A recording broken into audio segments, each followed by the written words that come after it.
Салам алейкум. Оғалейкум ассалам. Бәрі дұрыс па? Иә, бәрі дұрыс. Бәрін әкелдің ба? Иә, мына әкелдім. Түгел бәрі дұрыс. Болды. Болды болғанда ақшасын бермейсіңдер ма? Қандай ақша? Тауардың ақшасын? Жоқ ақша. Демал бар. Қалай демал? Қойса болды. Қоймайын.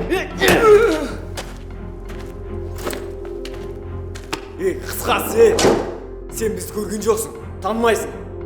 Ертең іздейтін болсаң, айраме, түсіндің ба? Түсіндің ба? Иә, түсіндім. Құру бар енді.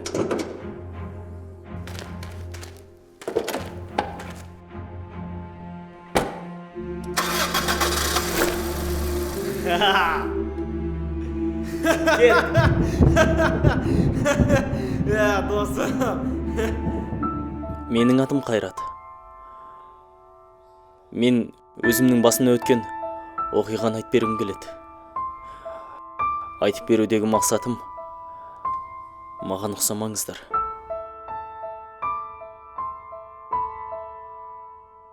Дәл қазір мені тыңдағысы келетін ешкім жоқ. Камерадан басқа. Өйткені мен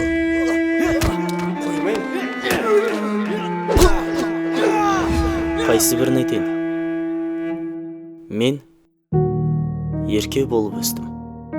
Мен қазір саған машина берсем, қыздарға барып мақтанасың ғой сен. Қыз болсын деп айтып жатсыз ба? Иә? Түк те күлкім келіп жатқан жоқ. Ертең 18-ге келгеніңізде айдайсың ғой. Әлі үлгересің ғой.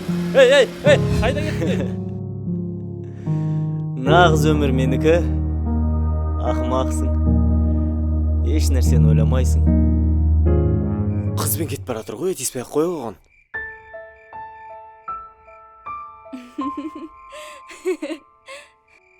Диана, бүгінгі менің айтқан ұсынысыма қандай жауап бересің? Жігер аға, сіз маған жігіт ретінде емес, аға ретінде ұнайсыз.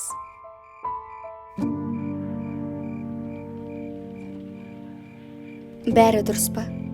Иә, бәрі дұрыс. Ендеше мен кеттім. Сау бол.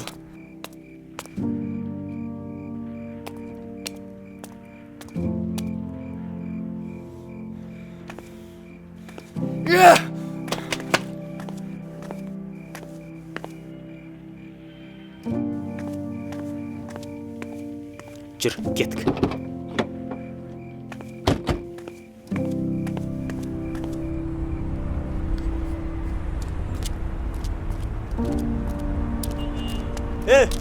Тоқта. Ақша бар ма? Жоқ ақша. Қалай жоқ? Өзім сөйлесем. Сен жай ғана ақшаңды берді, жөніңмен кете бер. Жоқ менде ақша. Жарайды. Өзілдірек.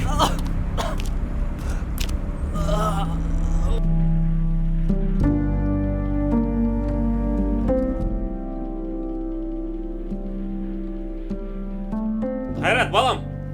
Үніңді ала кетші сабаққа. Бара берсінші, өз аяғы бар ғой.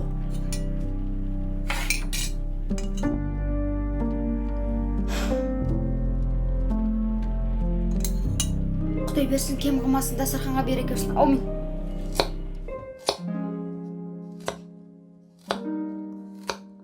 Анашым, қалайсыз? Жақсы, қызым. Маған ақша бере тұрыңызшы. Бүгін менің досымның анасының туған күні. Соған сыйлық алуға ақша жинап жатырмыз. Қанша теңге? 100 теңге. 100 теңге, қазір көрейінші. Міне 100 теңге. О, рахмет анашым. 100 теңге, 1000 теңге. Достар, Гүлсезімған ақша жетпей тұр, бәлкім жолда келе жатқан шығар, я? Иә. Қойсай дедім саған. Қоймайым. Қытықтайын десем қытық жоқ. Мен артық беріп қойған сияқтымын. Жоқ, өтірік айтпаш, бәріміз 100 теңгеден бердік қой. Кешіріңдер, қалтамда тұр екен. О, Гүлсезім келді. Гүлсезім. Достар, бәріміз бірге барайық. Кетті! Иә, жүгіреміз. Әдемісін алдығы? Иә. Саған ұнады ма? Иә, ұнады. Жақсы торт екен. тоқтаңдаршы, неге бәріміз бір тортқа бола шұбырып кірдік? Менің атымнан құттықтап сүйіп қой. Менің де. Қойсаңдаршы, қанша рет сүйетін болдым мен өзі. Балалардың көңілдері өте таза болады. Олар біз сияқты емес. Өйткені олар өмірге шынайы көзбен қарайды.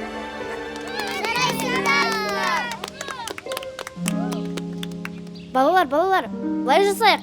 Біз үлкен болып өстік. Енді өзімізден кішкентай балаларға ойыншықтарымызды таратып берейік. Я, солай жасайық.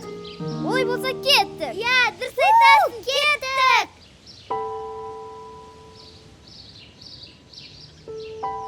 Сендер неге бермей тұрсыңдар? Еркайым, кешірші, бізде ондай ойыншық жоқ.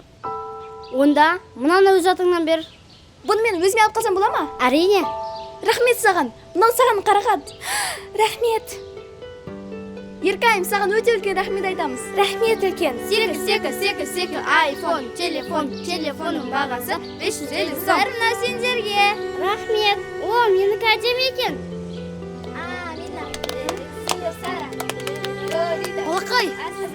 Балақай, мынау саған. Жүріңдер, сендерге де ойыншық береміз. Мен папам күші көп. Мен де папам күші көп. Мен папам Балалар, мынау сендерге, ал мынау саған. Ал мынаны бөліп алыңдар. Мынау саған.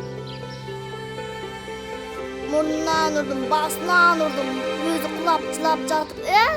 Балалар, мыналар сендерге. О, рахмет. Бір күні мен олардың көшеде қоқыс жинап жүргендерін байқадым. Өйткені олар адамдардың алдында емес, өз ар-намыстарының алдында абыройлы болғысы келеді. Өйткені олар бақытты болып көріну үшін емес, шынайы бақытты болу үшін өмір сүреді. Достар, сендер бүйтіп істей аласыңдар ма? Керемет! Енді бүйтіп істей аласыңдар ма? Жоқ!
Сабыр. Бұдан басқа ештеңе керек емес еді ғой маған.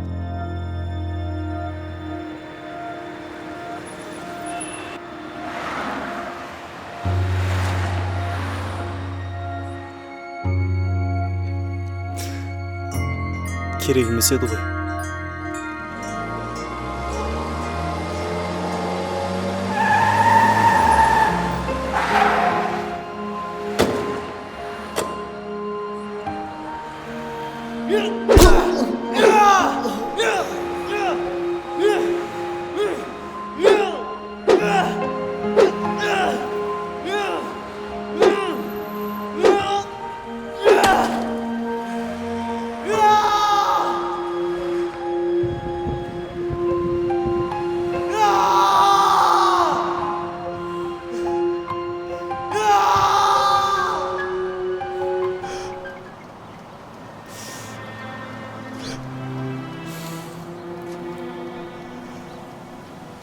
Өткендегі Барселонаның ойынын көрдіңдер ма?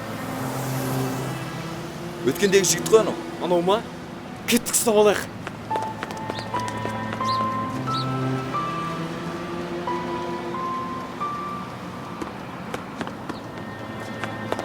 Тоқта! Тоқта!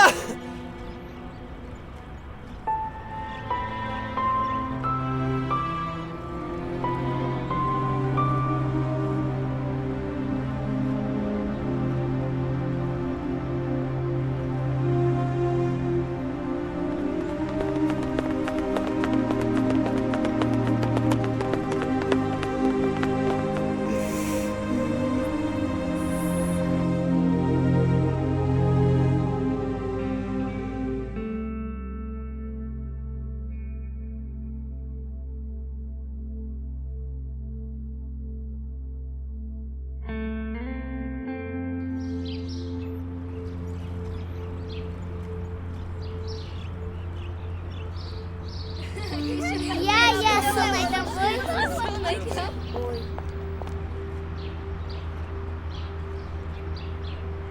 Сәлеметсіз бе? Біз Диастың қал жағдайын сұрауға келіп едік. Диас бүгін ауруханада ғой. Жоқ, оны бүгін таңертең әкелді ғой. Онда кіре беріңдер.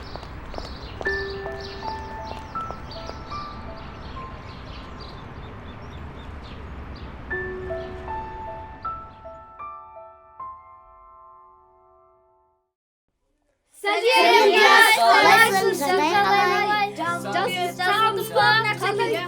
Жақсылы бәрі?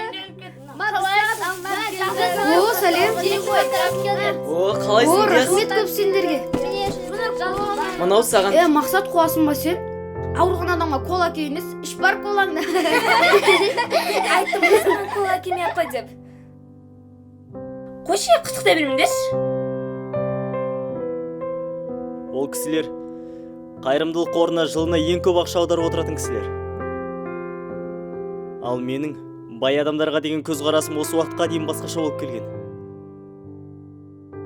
Сіз білесіз бе? Дінді үлкен бір ғылым ретінде емес, шынайы ақиқат деп танитын адамдар бар. Неге бәріміз осы отбасы сияқты өмір сүрмейміз? Бәлкім, жүректе Аллаға деген махаббаттың аздығынан шығар. Алло. Так, бұлай ана бірінші жұмысшылардың ақысының ақшасын беріңдерші. Қалған сосын ана қарекет қайырымдылық қорына аударыңдар, жарай ма? Бол, давайте. Әке мен достармен ойнауға бара жатыр, маған ақша беріңізші. Өй, жаным, қазір. Қайда достарың, жаным? На, қызым, өзіңе. Мынау достарыңа, жаным. Жақсы қыдырып келіңдер, байқап жүріңдер. Рахмет, әке. Сіздер білесіздер ме? Өмірде қолың жетпеу деген сынақ бар. Ал барынан айырылу одан ауыр сынақ. Осыдан шатаспаңыздар. Ал олар өзінде бардың қадірін біледі.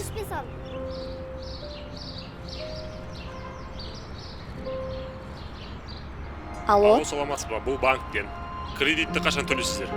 күйеуімнің айлығы ертең түсетіне төлейміз жақын арада. Ертең төлейміз. Кеше төлеу керек едіңіздер ғой сіздер. Сіздерге бір күн ғана уақыт береміз. Ертең төлеп үлгеріңіз. Мақұл, жарайды, төлейміз.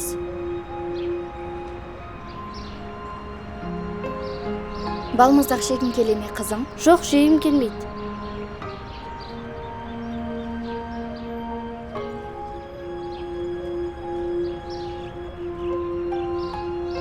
Мына екеуін бере салыңызшы.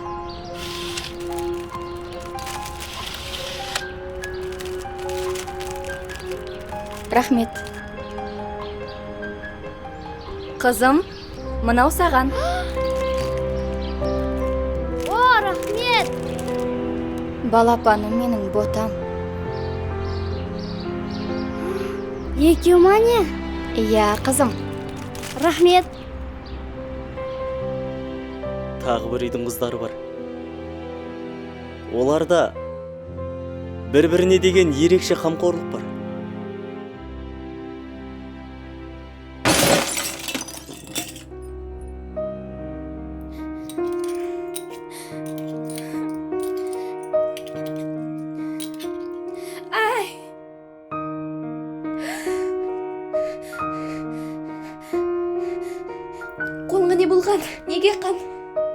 болмай кетті.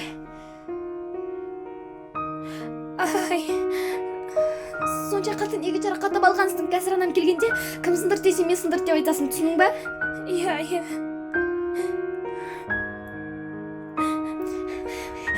Қан тоқтамай жатыр ғой. Қолың тоқта. Не істегенсіңдер тағы да? Жетімектер, не бүлдірдіңдер? Қолдарынан түк те келмей, жинаңдар тез. Екеуіңді де құрту керек сендердің. Мама, бұның бәрін мен істедім, кешіріңізші. Құртам мен екеуіңді. Жина дейм, кім істеді мұны? Мен істедім, кешіріңізші. Машинамен ойнайсың ба? Бум-бум-бум. Қанша уақыт күте береміз? Пәтердің ақшасын төлемейсіңдер ма? Апай тағы бір ай күте тұрасыз ба? Жоқ, мен ешқандай да түсінбеймін. Сендер алдыңғы айда да осылай кешіктіргенсіңдер. Қане, дайын ақшаң болса төле, болмаса босат пәтерді. Ақшаның ыңғайы болмай тұрған еді Жоқ, мен ешқандай да түсінбеймін. Қане, босатыңдар. Шығыңдар тез, қане. Қыздар, заттарын жинай қойыңдар. Басқа үйге көшеміз.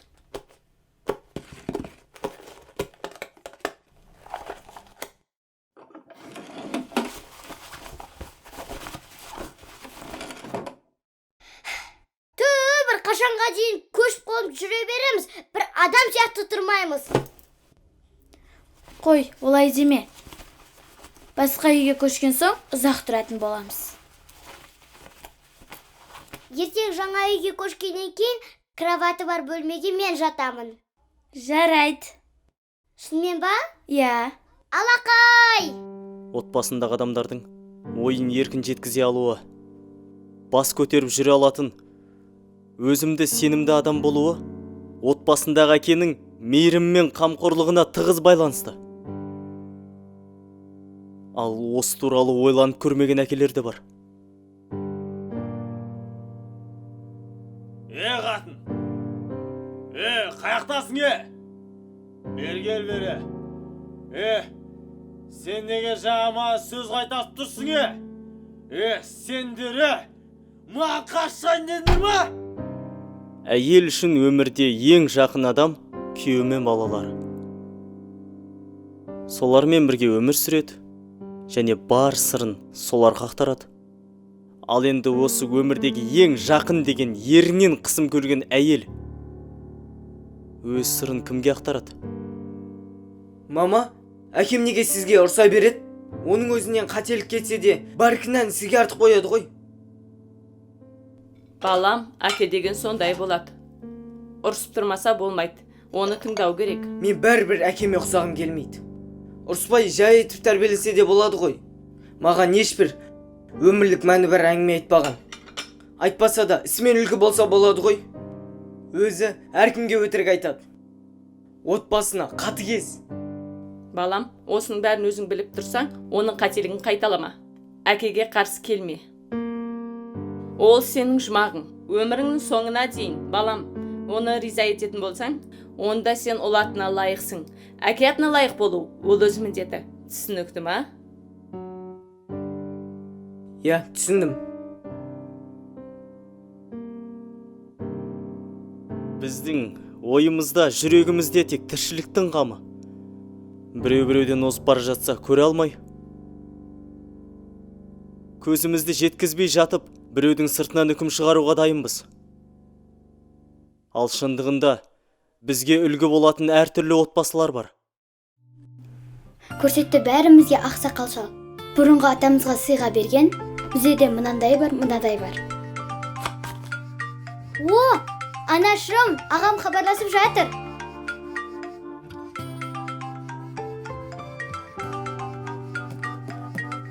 Кәне балам. Міне. Ой, жарығым менің. Қалайсың балам? Жақсы, өздеріңіз қалайсыздар, мама? Жақсы. Қалай? Сабақ қалай? Сабақтың бәрі жақсы. Америка қалай? Салқын емес па? Жоқ, салқын емес, жаурамай жүрмін. Аға, неге көп хабарласпай кеттіңіз? Сағындық қой. Қазір емтихандардың уақытысы. Хабарласуға қолым тимей жүр. Ертең емтихандарым біткен соң міндетті түрде күнде хабарласатын боламын. Жақсы оқы балам. Біз сені мақтан етеміз. Ақшаң жетіп жатыр ма? Иә, қазір шәкіртақы уақытылы түсіп отырады. Бірақ ақша деген бәрібір жетпейді ғой. Жарығым менің. Қосымша жұмыс іздеп жатырмын. Жарығым менің. Қайда жүрсең де аман жүр. Қарындасың екеуміз сені күтеміз. Шындығында, егер еңбекқор болсаң, өмір сүру оңай. Ал жақсы өмір сүру үшін, жақсы өмір сүруге кедергі жасайтын амалдарды немесе қасиеттерді жанына серік еткендер ақымақ адамдар. Керісінше, неге біздер өзіміздің өмірімізді жеңілдетпейміз? Рахмет. Жарайды, сау болыңыздар. Пока аға, сау болыңыз. Мен сіздерді жақсы көрем. Қалай қызым, сабағыңды оқып отырсың ба? Иә. Сен де жақсы оқысаң осындай, ағаң сияқты Америкада сабақ оқисың. Сабағыңды жақсы оқы. Жарайды, анашым. Анашым, мен қазір сабақ оқып болғаннан кейін сізге көмектесемін. Жарайды. Қандай жетістікке жеткеніңнен бұрын қалай жеткенің маңызды. Сондай-ақ, қанша өмір сүргеніңнен бұрын қалай сүргенің маңызды. Мен өз-өзімді тәрбиелеймін. Адамдардың алдында арың таза болсын. Айыбың болса ескерт. Кешірімін ал. Барлық адамның көзіне қарауға ұялмайтындай өмір сүр.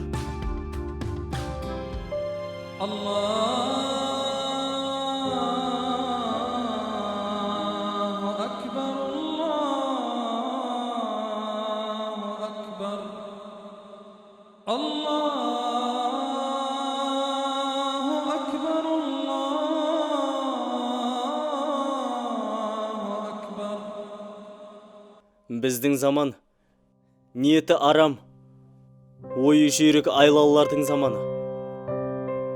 Ал мейірімді адамдар өз ар-намыстарын таза ұстау үшін көмпіс адамға айналған. Сен өз күнәларың үшін өкініштен жыласаң, адамдар сені көз жасың үшін әлсіз адамдардың қатарына жатқызады. Ал сезім мүшелері өліп қалғандар біздің заманның нағыз батырлары. Ал өмір кедергілеріне сүрініп жылау мүлдем бөлек. Қараның қара екенін білмей жатып, ағымыздан жарылып куәлік беріп жатамыз. Ақ пен қараны айыра алмайтын заман осы ма? Мен анық білем, өмірде өз жасаған күнәларың үшін өкініштен жылау ол нағыз бақыт. Ал жылап үлгере алмау